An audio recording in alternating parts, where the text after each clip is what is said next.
Hello, and welcome to the first episode of The Garden Shed. My name's Ethan Kitchen, and I will be bringing you today some disheartening and some disturbing news coming out of our government, such as the death of American sovereignty with the National Defense Authorization Act of 2027 that was passed by the House recently, flock cameras, the AIization of our country, and how that increases the surveillance state that is currently taking over the privacy and violating the Fourth Amendment right that we all have as Americans, and how those two come together, as well as our politicians and people who supposedly lead us, exposing more and more who they truly work for and who they truly intend to serve. And spoiler alert, it is not the American people. It is not you or me, your neighbor next door, or your friend down the street. It is quite the opposite, actually.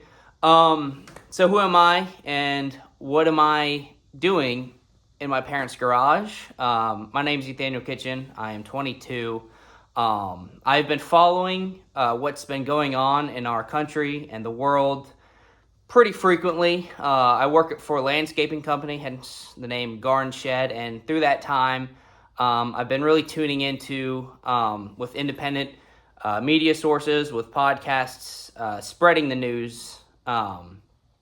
I've been learning about what's going on in our country, and it honestly frightens me. It quite concerns me, and I feel like it is now time for people to start speaking out about what's going on when you have the government lie to us, when we have mainstream media lie to us, and now they have paid influencers on social media apps spreading false information, and I seek to be a voice of truth in that matter. I believe the more people who speak out against these things and who spread awareness to the people, the better. I hope not to be just a voice talking on a camera, but also someone who spurs into action. You know, there's been a lot of talk. Everyone knows what's going on, but not a lot of people are actually acting on things. And so I hope to use this platform as sort of a hub to gather support and hopes to finally put some action to all the things that we believe and all the anger and all the resentment and all the injustice that's going on. So this is only the first episode. I hope to make this last. I hope that this spreads into a regular program. But today, we're starting off with 3 little topics here, hopefully to go on more later on as we go. But first things first, the National Defense Act, or the National Defense Authorization Act of 2027, what that is that annually the National Defense Authorization Acts are passed through Congress to determine policy, rules, funding to the Department of Defense and the Pentagon, which to this day has not passed a single audit. And usually that's just a standard thing that they do, but this one in particular is quite concerning because of Section 219. Now, what Section 219 entails is what it states is, and what people claim that it does, is integrates defense technologies with the IDF, the Israeli Defense Force. And that is quite concerning because it really signals the death of American sovereignty. Integration means that we no longer act on our own. It means that our apparatuses, our systems are controlled by the Israelis, and you know how our government acts, how they give the Israelis whatever they want. If we give them any direct control of our systems, of our technologies, they will take it over, and we will willingly give that to them. And now, although people like to say, it's just technology, this is mostly technology, there is words written in Section 219 that pretty much says otherwise, that really gives in a clue to how it's a full integration of the United States military and the IDF. According to the website, congress.gov, when you look up HR 8800, which is the bill that is the NDAA 2027, the National Defense Authorization Act of 2027, Section 19, you got to scroll a little bit, but Section 219 is titled United States-Israel Defense Technology Cooperation Initiative. The summary of this shows that a executive agent will be appointed by the Department of Defense, who is in charge of synchronizing cooperative efforts between the United States and Israel to expand and accelerate bilateral defense technology research, development, testing, evaluation, and key word here, this is important, integration and industrial cooperation. Now, supporters and defenders of this section love to claim that, Section 219 is merely just a small partnership, a collaboration effort between two people putting their heads together to find solutions to technological challenges, working together, two separate entities working together to come up with a common solution. Now, this is entirely false. Do not be deceived by this. Already in the summary, do you have clues showing the true intention of this section? Integration. Now, integration does not mean cooperation. It does not mean partnership. It means ownership. And that'll be very important when we investigate further this bill. Already, we have our first topic of concern.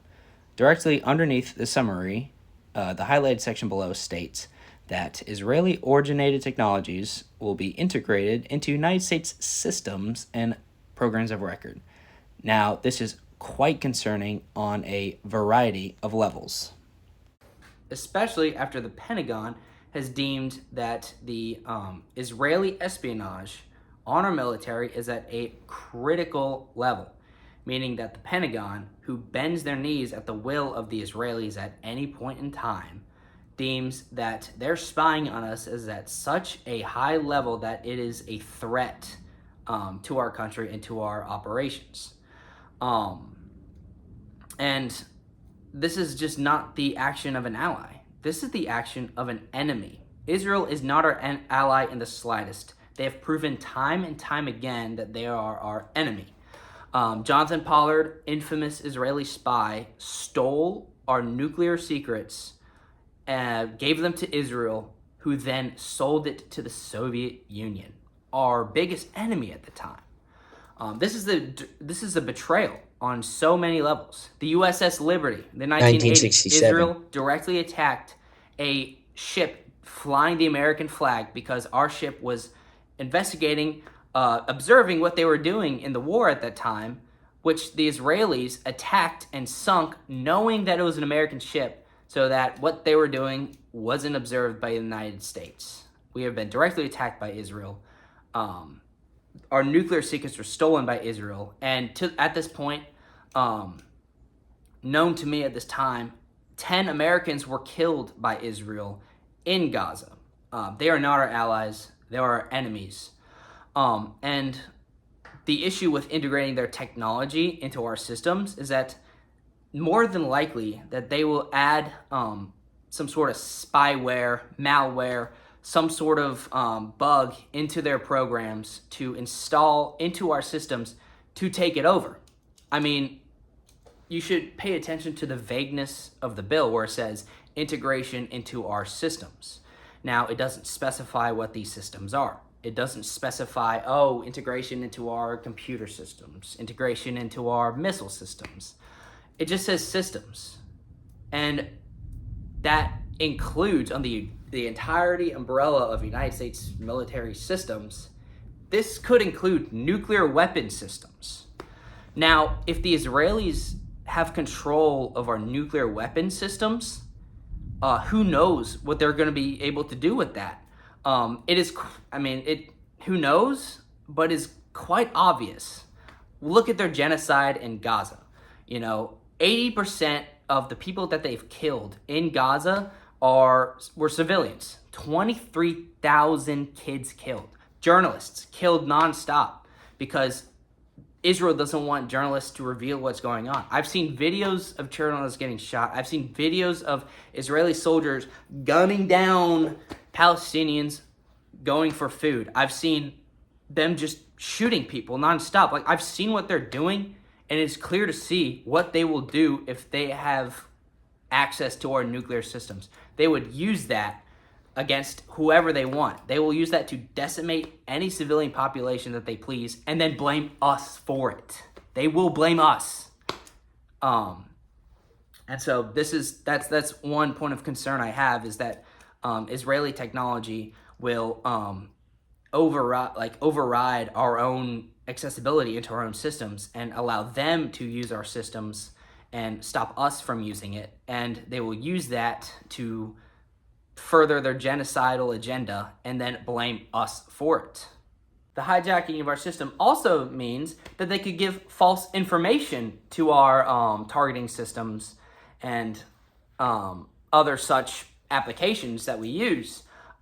They could override, like, let's take that girls' school that we bombed in Iran, for example. There could have been a military base that we have in sight that we're seeking to target, but Israeli technology could interfere with our systems and sabotage it to, instead of target a military compound, it targets an apartment building or a school full of children. They have done this before. They have targeted apartment buildings, and the lack of investigation by our own Department of Defense into the bombing of a girls' school leaves the idea that this was a targeted, on-purpose strike. Is very well a severe risk with this, is that the Israelis will take over our own targeting systems and use that to target civilians, whereas the Americans would never want to do that. They would take advantage of it and use our own systems to attack civilians by giving false information to these systems. Now, Israel is infamous for giving false information to our government all the time. The Iraq War, Benjamin Netanyahu rang the bell of saying, Iraq is weapons of mass destruction. That was false. He told our government, Assad is clearly found weapons of mass destruction that Iraq has in its capability. Where were these weapons? Where were they? They didn't exist. Mossad has also told Trump and the administration that, if you take away the leader of Iran, that the government will topple. Well, we assassinated him, we killed him, and the government still remains strong because it knew that this was a threat, and it fully integrated its government so that if the head's chopped off, the whole system can remain strong. And this is clear, they've fed us wrong information time and time again, saying, Iran's going to be a quick, easy war. Iraq has weapons of mass destruction. Iran has nuclear weapons, which remind me, in the summer of 2025, didn't we have a 12-day war with Iran where we successfully obliterated all of their nuclear capabilities? How do they have nuclear capabilities if they were destroyed, 6 months ago? They've done nothing but lie and deceive our own government, and they will, with their technology into our systems, they will use that to use our own weapons to their advantage. And this is something that cannot be permitted. Any supporters of this should be brought up on charges for treason. I'll get into this later. But anyone who supports the NDAA 2027 with its current, with Section 219 intact, should be brought up on charges of treason. It is nothing less than treason. Also concerning is that Israeli technology will be integrated into our private sector and academic institutions, meaning that our schools are now subjected to the interference and the invasion of Israeli espionage.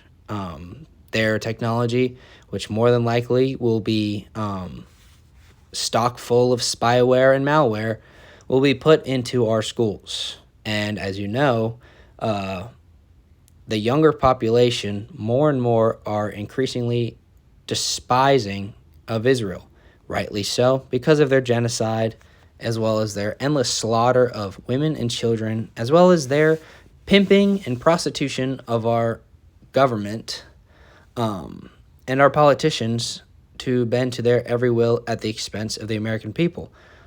They seek to interfere with our academic institutions, our academic systems, and to artificially control what Americans think. They've tried this already with influencing campaigns, and now they will infrastructurally try to control the thought process of American citizens.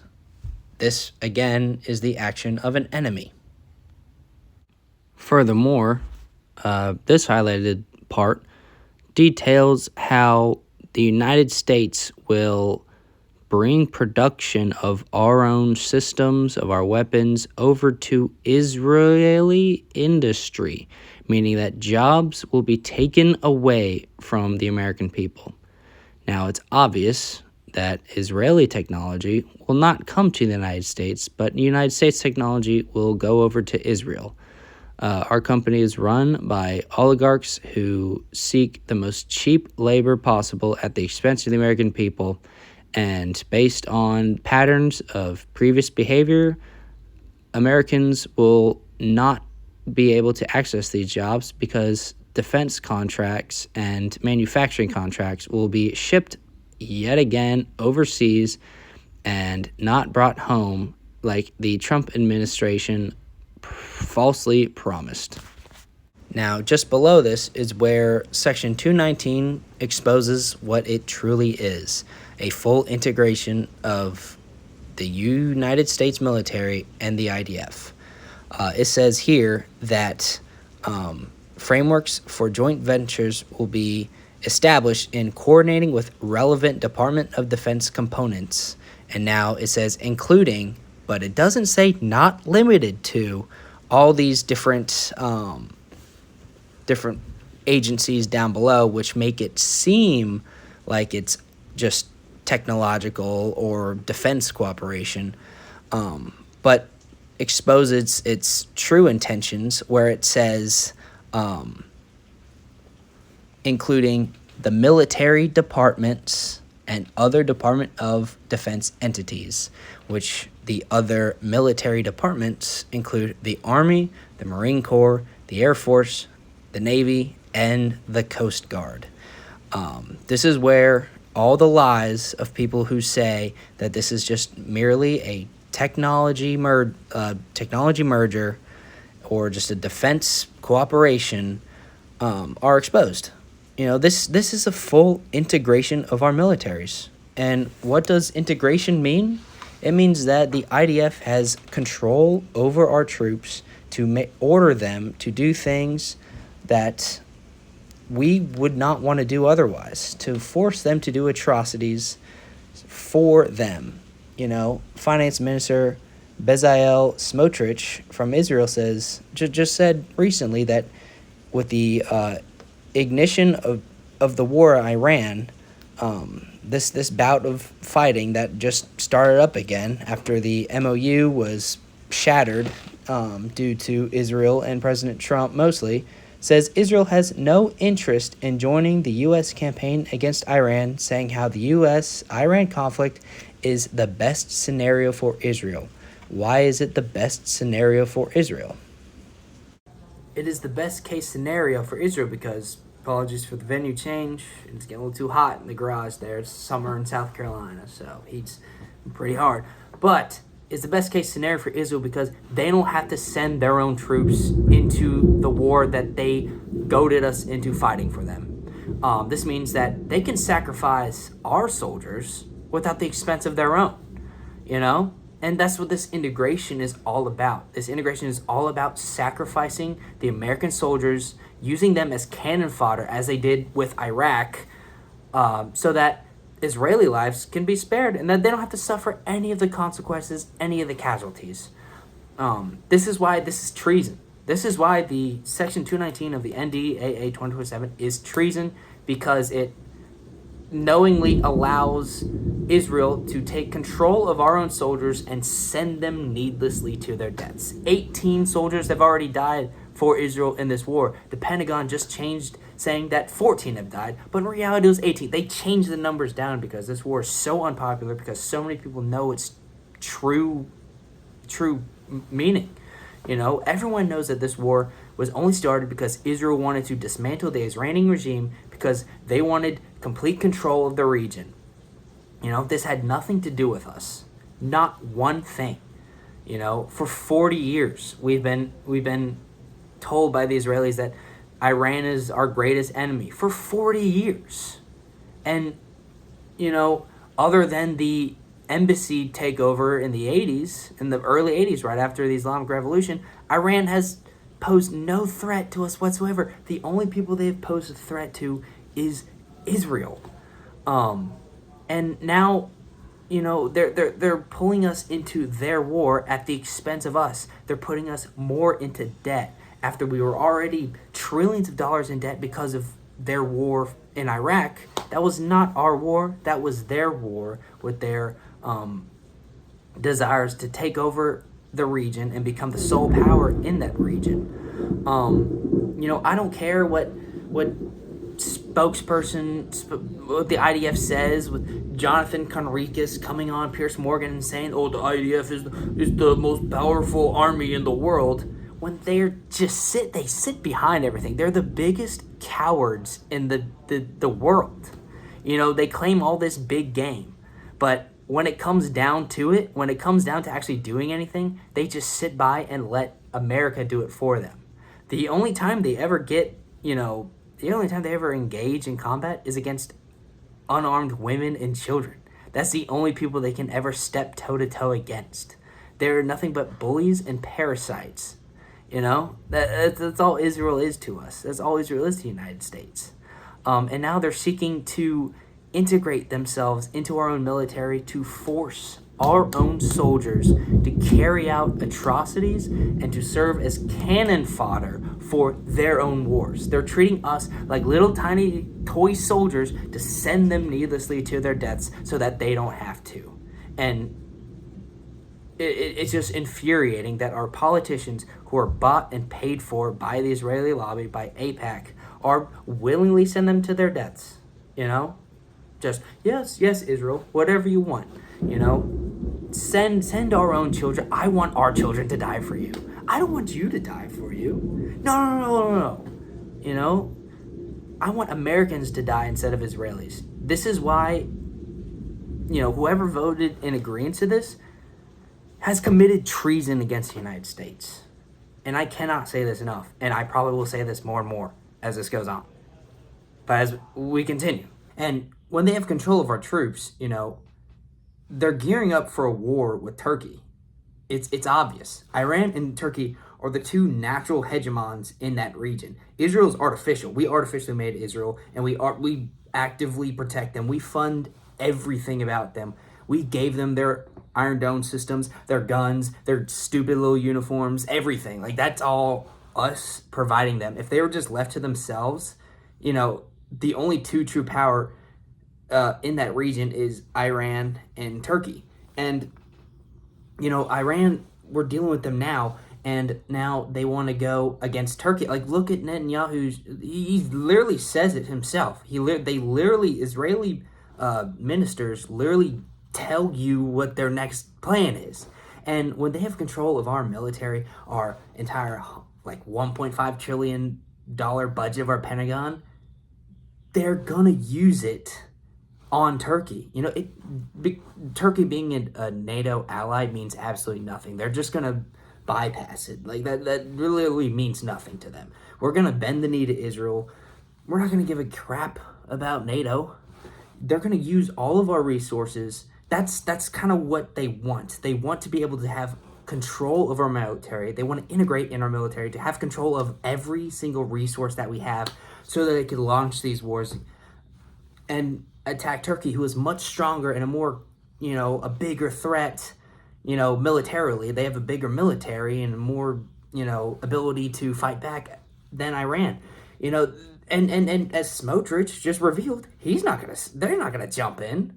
That's all gonna be us. They're gonna convince us to do it. Like Marco Rubio even said, Israel, he even admitted on camera that Israel dragged us into this war, and now Smotrich is saying, "Oh, we're not even gonna fight this war. It's gonna be you guys. We're just gonna leave it to you." It's like going up to you had two friends, right? You have one friend goes up to a guy, punches him, and then immediately runs behind you, and now you're forced to do it. And when you're getting pummeled to the ground, your friend doesn't jump in. Instead, he says, "Oh, he did it. He did it."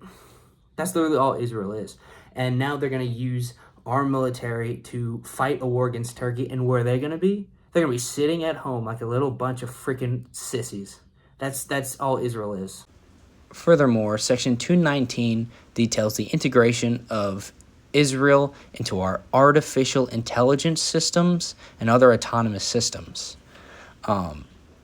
This means our new targeting systems now. This means Palantir, who have shown that their technology was used for the killing of civilians. Palantir was used by Israel in the Gazan genocide to murder women and children. This means that Israel will now have the capability to do the same. The attack on that girls' school in Iran is highly believed to have been caused by AI targeting after false information was given to our military, who, instead of checking over and over again to ensure that the proper target was in sight, just relied on AI without any guessing or checking, and caused the death of more than 160 little children. 219 will now allow Israel to interfere with our AI systems and will allow them to give them the opportunity to interfere with them and cause them to target things that we would not want them to target, such as civilians, women, children, and civilian infrastructure. Also, they will have access to biotechnology, biomanufacturing, which includes biological weapons, which, with their integration into other systems, means that whenever they want, they can very well take over our weapons and our bioweapons and use that on the American population or on civilian population in Gaza, Lebanon, or Iran. And I say the American people because look down below. It says activities in coordination with other federal departments and agencies. It doesn't say this does not include the Department of Homeland Security, the FBI, or organizations such as ICE. It really opens the door to Israeli interference, Israeli control of our own military and of our systems and our weapons, and allows them also to access information about the American people. And as you very well know, opinion of Israel is in the gutter in this country. Only the bought and paid for representatives in our government and 80-year-old boomers who are glued to Fox News every day, only they have unflinching support for Israel. Every other population has seen a decline in support for Israel, and that is saying it at the slightest. There are so many people who are just absolutely me included, are outraged about what Israel is doing to Gaza, Lebanon, and what they're doing to our country. And we're giving Israel the access to our own people here. We're giving them our weapons. We're giving them our military. We're giving them our domestic agencies as described in 219 here. We're giving them the tools that they need to carry out targeted attacks and the interference and the destruction of our rights here in America. This is why Flock and ICE come into the picture here. ICE, who has training from the IDF, with the whatever limited training that they have. It is reported that the IDF has been involved in the small amount of training that they get. And with Flock, I'll get into this later, but Israel has the tools that they need to survey the American people, to find who exactly is speaking out against them, who is exposing the truth that Israel is committing a genocide and has control over our entire government. And, we have allowed them to figure this out and to conduct operations to undermine, our own people. They have the tools that they need to literally attack anyone that they want to. The Zionists, you see how radical they are, how just foaming at the mouths they are. Every time someone, has the slightest criticism of Israel, they blurt out anti-Semite here and there. They just use it till it has no meaning anymore. And, they call them terrorists. They call them Hamas supporters when none of that is true. You'll see just how radical they are. And now that Israel has the tools that they need to actually target American citizens, they will use that to do just that. They will now target American citizens using our own military, our own infrastructure, our own agencies. We will be subject to a oppression and a total dissolution of our rights from Israel because we are speaking out against their atrocities. This is why I say our sovereignty has died with this bill. We no longer have the ability to tell them, no, hey, don't interfere with our civilian population. Don't target people who are expressing their First Amendment right. We're handing them our own ability to act as an independent nation. And that, by definition, is treason. Now, I want you to take a look here. It is not set into law yet. It is to go to the Senate and then signed by the president. Now, the Senate has blocked their own version of this bill earlier, and it's not to say that they will do the same again now. But I want to show you real quick just who voted for and against this act of treason. This is the final result of the bill of H.R. 8800, which is the NDAA 2027, which has the treasonous Section 219 intact. A total of 216 representatives from the House of Representatives voted yes to pass this, and 212 voted no to pass this. And I want you to see the distribution here, because the distribution is telling. We have 209 Republican representatives who said yes to the end of American sovereignty and yes to the treason of betraying the American people on behalf of Israel. And I didn't have much hope for them at all. Based on their previous actions, it is clear to see that, the entire Republican Party is bought and paid for by the Israeli lobby and who would sell out our own citizens if it meant Israel benefits from it. But the 7 no's came as a surprise to me. I thought there would only be one no, and that one no coming from the true hero and American patriot, Thomas Massie.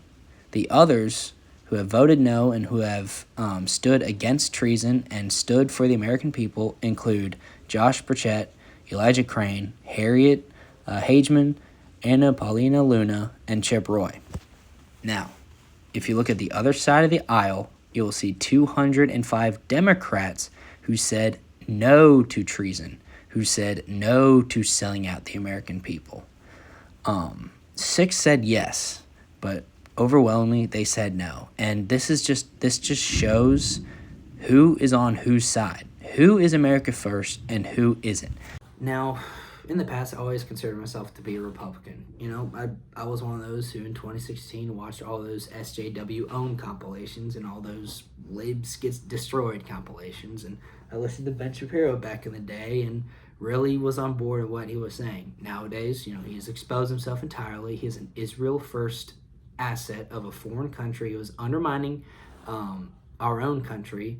And he very well deserves to be exiled to that country he loves oh so much. He is nothing but a disgusting weasel and should have nothing to do with American politics. But anyways, I'm a strong Catholic. the core Christian values observed in the Catholic faith is something that I believe deeply. And so all these cultural issues was something that mattered to me, and the Republicans seemed to be the side that embodied these issues. And so 2024 came around, I voted for Trump thinking that he was anti-war, released the Epstein files, and turns out that was a complete rug pull. I didn't know at the time that he sold his soul to the Israeli lobby and sold his soul to Miriam Adelson with $250 million that he accepted from her to serve the interests of Israel and to cover his neck after being exposed in the Epstein scandal. If you're trying to hide the files so badly like he does and you're not implicated in it, two and two just doesn't go together. If you try to hide something that you're guilty of, you don't try to hide something that the vast majority, and the vast majority of the people want this. You don't deflect. Oh, Epstein? Who's talking about Epstein? Oh, I've seen the files. There's nothing interesting in them. Why are you keeping them away from us then? If there's nothing interesting, you would just release it unless you are implicated in them. But anyways, I believe that the Republican Party does not serve the interests of the American people at all. You see it in this bill. They serve Israel and Israel only. They would rather the American people suffer and be harmed if Israel gets benefited. They have no care to the American people. They are bought and paid for by the Israeli lobby, by corporate interests, and the oligarch Epstein class who undermines the American people, who actively harms the people for their own benefit. They'd rather see Americans harmed if it serves Israel. And the Democratic establishment the same way. Chuck Schumer's, all those types of Democrats, they work the same way. But this bill really just exposes what two-party has the most America First sort of energy within them. And clearly is the Democrats who voted no for this bill. Republicans who knew the controversy between Section 219 and knew the treasonous actions that it permits still voted for it anyways. The vast majority of them did, but the vast majority of Democrats didn't. So that really raises the question to me, and this is something that I've been going through, of who truly is American first, and has everything I ever thought about the Republican Party and the Democratic Party been wrong? Everything's being tossed up. This is a situation, this is a time where everything that we once knew has been totally thrown up in the air, and now that we're trying to figure out just what is true, what isn't. But I feel like the passage of this bill really just goes to show, who potentially could be more on the side of the American people and who potentially is more on the side of the billionaire Israeli Epstein oligarch class. And furthermore, I just want to talk about another topic that is concerning to me and how it ties in with this act of treason, and that is flock cameras and ICE, and how all three of these go together. Flock cameras. You see them, you know about them. They are everywhere. Big Brother is here, ladies and gentlemen, and he's here for you. They claim that these cameras are to prevent crime, to keep your streets safer. They do this by tracking everyone you know. They track you, they track your vehicle, they track your license plate. They know when you leave home, when you go to work, when you come home from work, when you're at home and asleep. They create patterns of movement. They know when you leave, and they know when you come home. Flock has denied this, but is revealed to be true. Although they love to state that the purpose of these cameras are for safety and crime prevention. You want to know their true purpose? Surveillance. Now, I will admit, Flock has lent a hand in solving many crimes across the United States, because fascist dictatorships with mass surveillance states tend to be the most safest and most effective against crime, because when your government spies on you and everything that you do on a 24/7 basis, they tend to know when you commit a crime, and they can easily come in and swoop you off the street. Now, Flock is also been brought to light with other quite concerning controversies due to frequent misuse of their program and also false accusations brought on because of Flock's system. According to News 6 Orlando, Central Florida Sheriff suspends Flock cameras after scandal. A detective in Sumter County Sheriff's Office improperly accessed Flock in order to illegally survey the ex-wife of the detective's husband, where she created electronic records to falsely indicate that the searches were valid and use unrelated case numbers and false justifications to spy on perfectly innocent people. In California, according to the Office of the District Attorney of Orange County, California, in their article, former Casa Mesa police officer pleads guilty to contacting his mistress thousands of times through text, phone calls, and social media messages, including more than 100 times in a day, illegally accessing confidential law enforcement databases to track romantic rivals, ex-girlfriend, and wife. Former officer Jay Josette is accused of illegally accessing his department's Flock license plate reader system in order to locate his mistress's vehicle and the vehicle of the woman's romantic interests in order to follow them to their locations, as well as use Flock's license plate reader to find out the address of his mistress's new boyfriend to spy and survey. Also, in California, in the city of Los Angeles, where the LAPD eventually canceled their Flock contract, Straight Arrow News, in their article, LAPD cancels Flock contract after cameras falsely flagged vehicles as stolen, reports that the LA Police Department found that 161 vehicles were falsely labeled as stolen in the months of August and September of 2025 by Flock, which, after putting the falsely identified cars on Flock's hot list, officers would then approach innocent drivers with extreme caution or conduct a high-risk stop, which involves calling backup, air support, and a supervisor and ordering the suspect out of their vehicle. The words extreme caution means that officers who do not know that this is an innocent driver will treat the driver like a dangerous threat, which Flock flagged them as, even though that is just not the truth. This would mean guns at the ready. This would mean a more hostile tone, a more threatening tone to someone who has no idea what's going on. And so the LA Police Department's Inspector General says the nature of these false stops involves the risk of unnecessary enforcement actions, including vehicle stops and wrongful detentions or a confrontation with serious consequences. Out of the 337 Flock flagged stolen vehicles, 161 were false positives, creating a 1 in 3 chance in pulling over an innocent driver. Showing Flock puts innocent people at a risk much higher than they would have been without it. So, in short, Flock makes us more safer by putting innocent lives at risk. Now, that is a problem on its own, but that's not the true problem with Flock. The true problem with Flock is that it's a direct violation of our Fourth Amendment. We're supposed to be protected by our Constitution, by our Bill of Rights, for unnecessary searches and seizures. And it's not just the local police department that has violated these rights due to Flock. It's the federal government.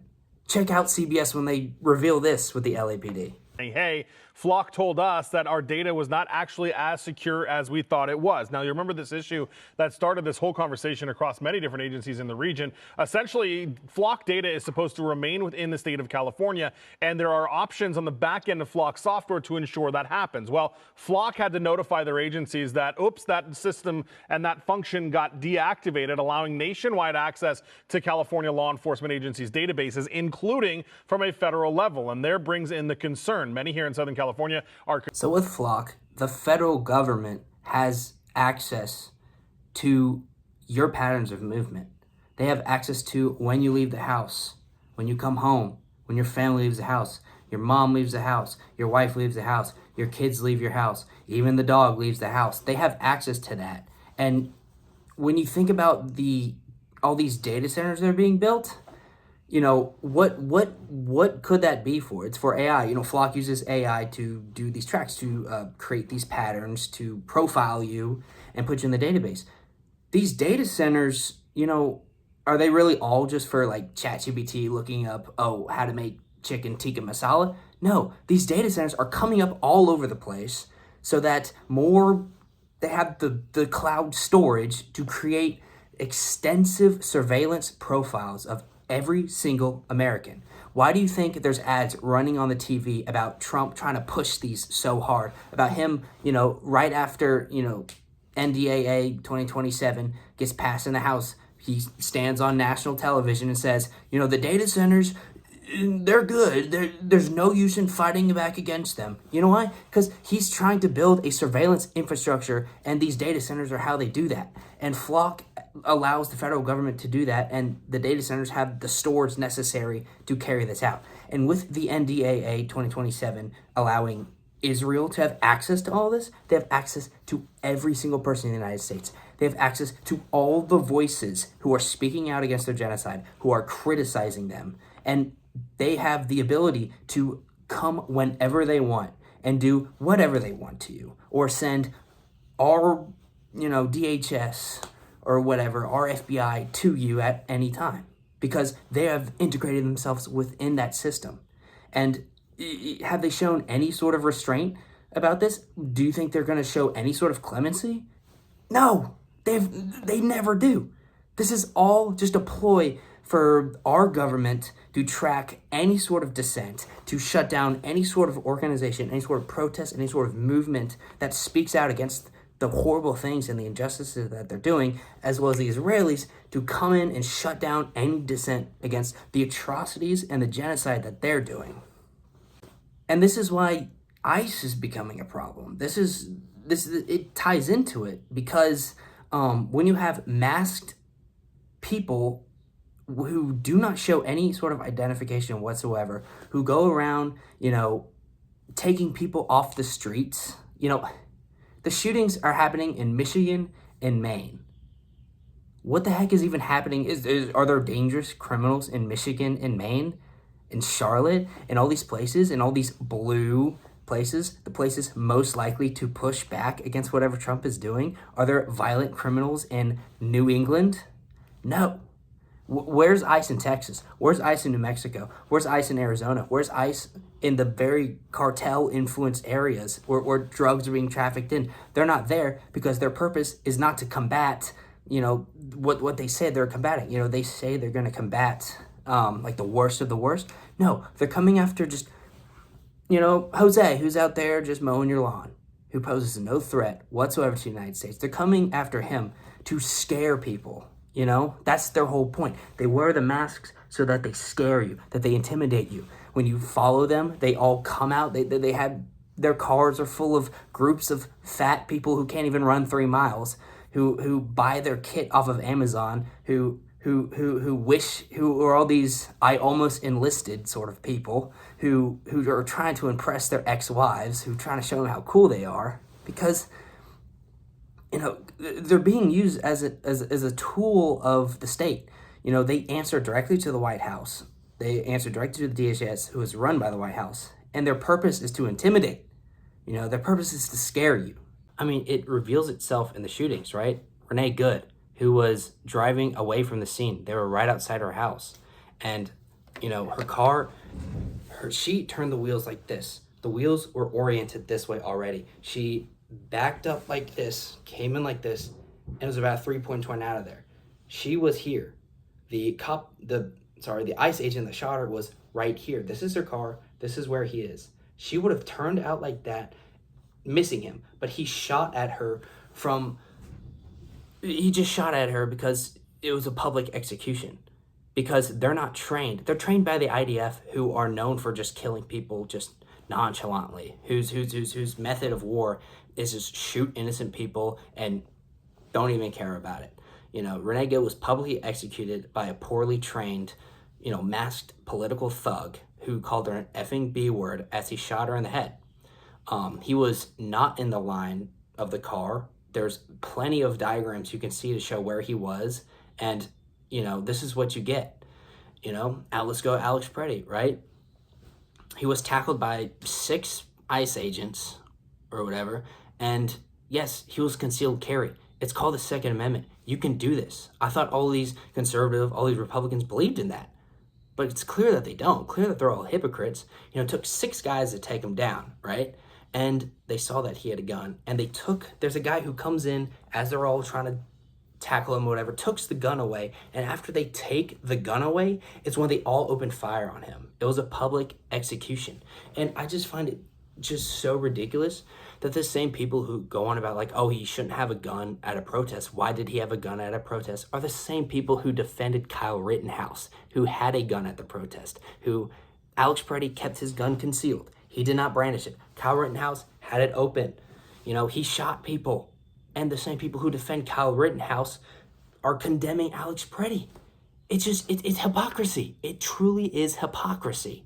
And it was nothing short of a public execution. And you got 2 more recently. Lorenzo Salgado Arujo, who by all means was an upstanding person who had a legal work permit, who was gunned down by ICE because they're nothing short than just a political thug organization reportedly trained by the IDF who don't have any, training or skills whatsoever in the operations that they conduct, that they just shoot first and ask questions later. You also have Johann Sebastian Guerrero, and who also died, who by all means was not, a threat to them whatsoever, and they just gunned him down. They gunned him down because that is what they're supposed to do. They are purposefully not trained in the way that they should be as law enforcement agents because their purpose is to intimidate, Their purpose is to get people used to this sort of thing. Their purpose is to get people used to seeing just people gunned down by the government, at any given moment, to get them used to it, There's an analogy I heard about a frog. When you boil a frog in a pot, what you do is you put the frogs in the water and you slowly heat it up. And the frogs don't notice really that the pot is getting hotter and hotter because the change isn't so sudden, it's more gradual. And they get to a point where they boil themselves to death because they don't see the gradual increase. And this is what they're trying to do. They're trying to get you used to these gradual increases. They're not going to go full takeover from here to here. They're going to slowly build up, and this is how they do it. They have masked political thugs who have no other accountability than to the White House, who are sending them out to the streets to do this. They're literally the historical equivalent to the brown shirts, to the SA under the Nazi party. It's sorry, I've studied history and I see the patterns and I see what's coming because I've seen this all before.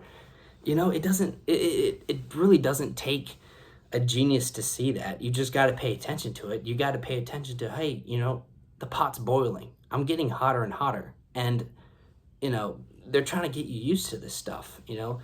ICE is nothing more than a political arm of the White House to send them to do their will without any sort of accountability because they don't answer to Congress. They don't answer to any other checks and balances except for the White House, to the DHS, who, is run by the White House. They're getting you used to this stuff, and they're getting you used to, if you dissent against the government, they're going to send in their political wing. They're going to send their political Gestapo to get you. They're going to use Flock, who is gathering intel on every single American. They're going to gather who's where, who's doing what, who's saying what, who's agreeing, who's disagreeing, and they're going to just send their secret police up to snatch anyone off the street who's dissenting against their government, which is, it's our right to speak out against what's going on, but they're trying to prevent that slowly but surely. They're trying to get you used to that.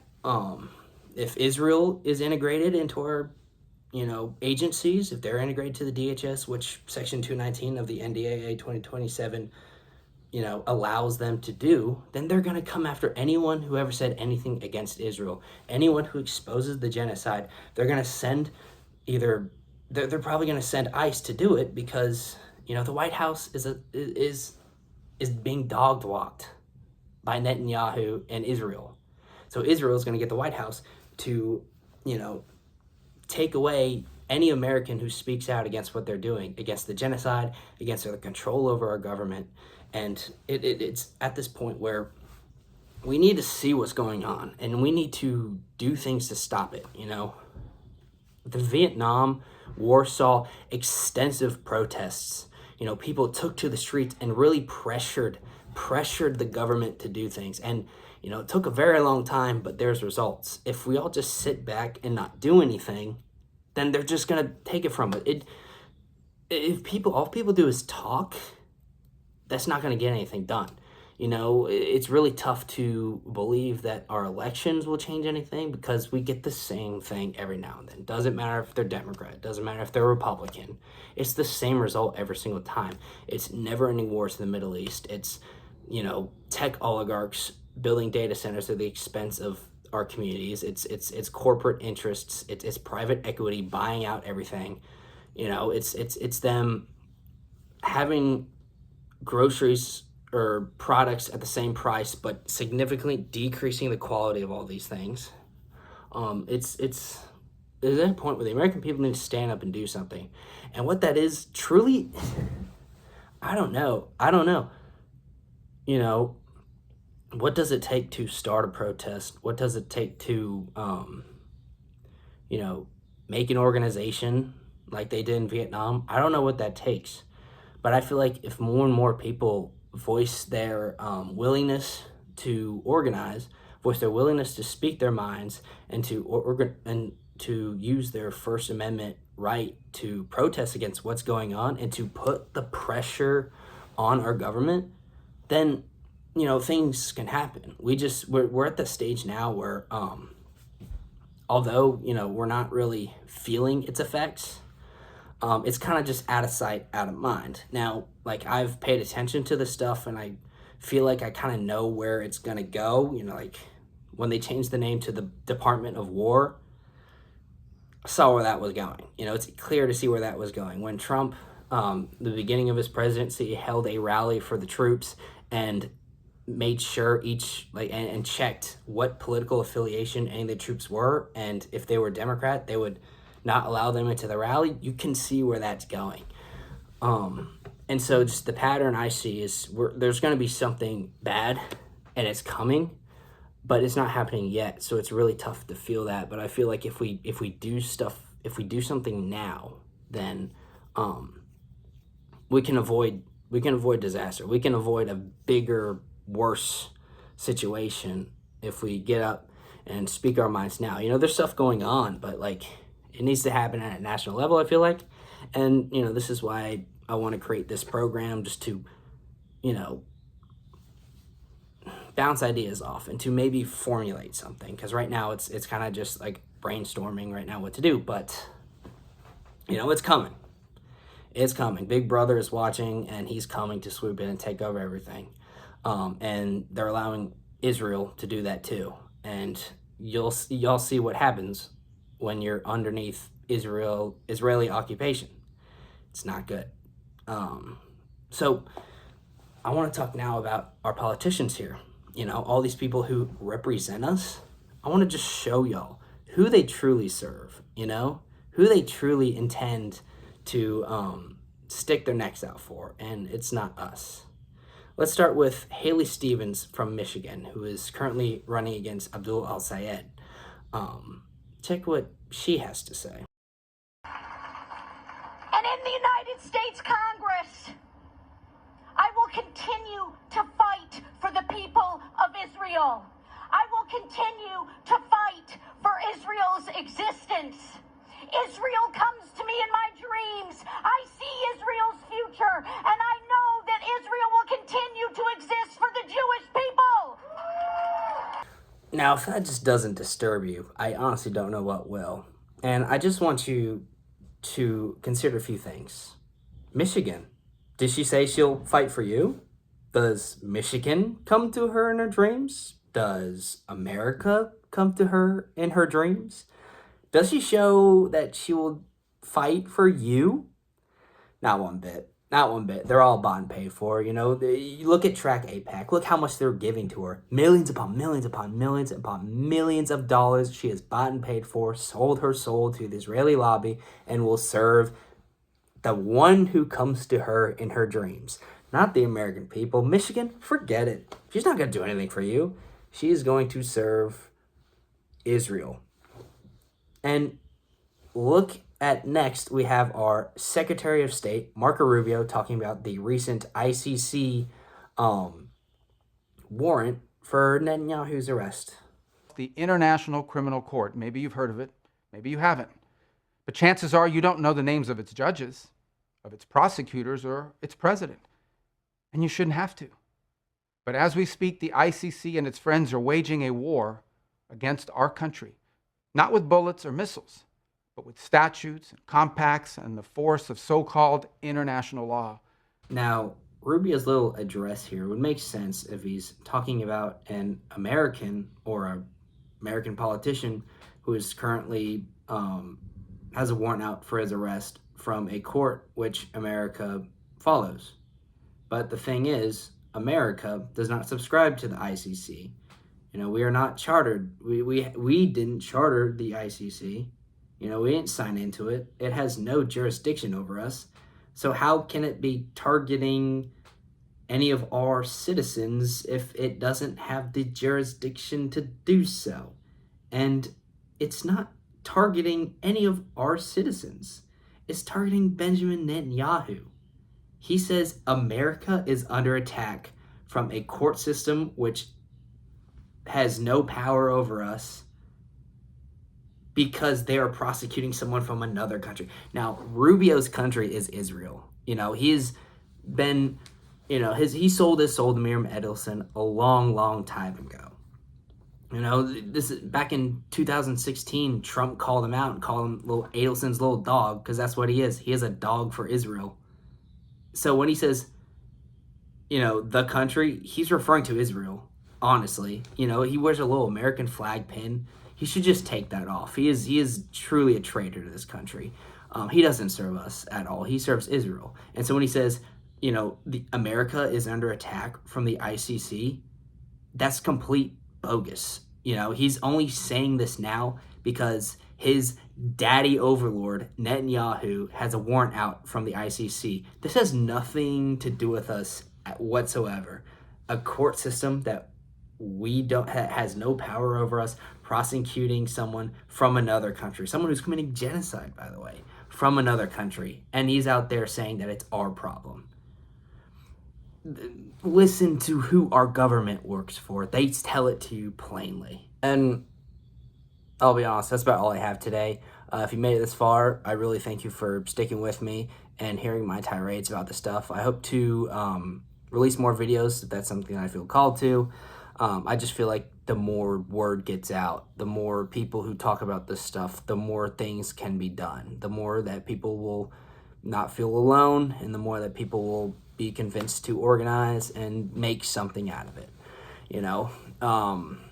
The House passed treason. The majority of the Republican Party passed treason. It still needs to go to the Senate. And so one thing that I believe that we can do is call our senators, just bombard them with calls. Tell them what you feel. Tell them how you feel about this stuff. Tell them the worries that you have. Politicians are weak. They're essentially, they're weak people, honestly. They go wherever money tells them to go, wherever influence tells them to go. They're genuinely like the weakest people in our society. They have no backbone. They stand for nothing. If you put the pressure on them, if you call their office and tell them how mad you are, and if you keep doing this, they will cave in because they have no spot. And so that is something that I will do in the next few days, is call my representative, and make them, and really stick it to them and show them and tell them how the American people feel. That's what I leave you today with. Thank you for watching. And I'll hopefully see you in the next one.